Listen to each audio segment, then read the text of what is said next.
Sunrisers Hyderabad SRH বনাম Rajasthan Royals আর ম্যাচের হাইলাইটস নিচে দেওয়া হলো।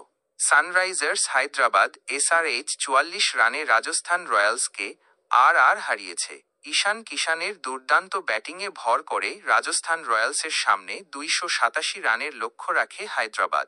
রাজস্থান রয়্যালসের stand in captain Riyan Parag toss জিতে প্রথমে বোলিং করার সিদ্ধান্ত নেন। রাজস্থান রয়্যালস হায়দ্রাবাদের ব্যাটিং ঝড়ে বিপর্যস্ত হয়ে পড়ে। হায়দ্রাবাদের রাজীব গান্ধী আন্তর্জাতিক স্টেডিয়ামের ফ্ল্যাট পিচে হায়দ্রাবাদের ব্যাটসম্যানরা রাজস্থান রয়্যালসের বোলারদের ওপর তাণ্ডব চালায়। ট্র্যাভিস হেড, অভিষেক শর্মা, ঈশান কিষান, নীতিশ রেড্ডি এবং হেনরিক ক্লাসেন এর মতো ব্যাটসম্যানরা মিলে হায়দ্রাবাদের ব্যাটিং লাইনআপকে শক্তিশালী করে তোলে। রাজস্থান রয়্যালসের বোলিংয়ে জোফরা আর্চার এবং সন্দীপ শর্মা গুরুত্বপূর্ণ ভূমিকা পালন করেন। শ্রীলঙ্কার স্পিন বোলার ওয়ানিন্দু হাসারাঙ্গা এবং মহেশ থিক্ষনা রাজস্থান রয়্যালসের জন্য স্পিন বোলিংয়ের দায়িত্ব পালন করেন। সানরাইজার্স হায়দ্রাবাদের বোলিংয়ে প্যাট কামিন্স এবং মোহাম্মদ শামির পেস জুটি রাজস্থান রয়্যালসের ব্যাটসম্যানদের জন্য প্রধান হুমকি হয়ে ওঠে। সানরাইজার্স হায়দ্রাবাদ এসআরএইচ বনাম রাজস্থান রয়্যালস আর ম্যাচের হাইলাইটস।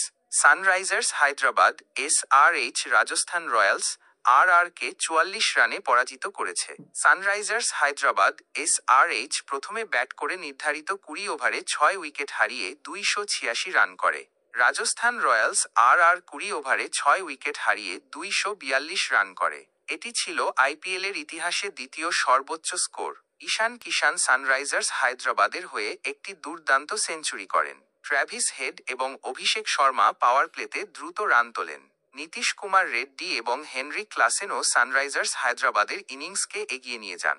রাজস্থান রয়্যালসের হয়ে সঞ্জু স্যামসন, ধ্রুব জুরেল, সিমরন হেটমায়ার এবং শুভমান দুবে ভালো ব্যাট করেন। রাজস্থান রয়্যালসের শুরুটা ভালো হয়নি। যশস্বী জয়সওয়াল, নীতিশ রানা এবং রিয়ান পরাগ দ্রুত আউট হয়ে যান। রাজস্থান রয়্যালসের অধিনায়ক রিয়ান পরাগ টস জিতে প্রথমে বোলিং করার সিদ্ধান্ত নেন। এই জয়ের ফলে সানরাইজার্স হায়দ্রাবাদ পয়েন্ট তালিকায় উপরে উঠে আসে। রাজস্থান রয়্যালসের ব্যাটসম্যানরা ভালো চেষ্টা করলেও সানরাইজার্স হায়দ্রাবাদের বিশাল স্কোর তাড়া করা তাদের পক্ষে সম্ভব হয়নি। সানরাইজার্স হায়দ্রাবাদের বোলাররা ভালো বোলিং করে রাজস্থান রয়্যালসের ব্যাটসম্যানদের চাপে রাখে। সানরাইজার্স হায়দ্রাবাদের ফিল্ডিংও খুব ভালো ছিল। এই ম্যাচে অনেক রেকর্ড তৈরি হয়েছে।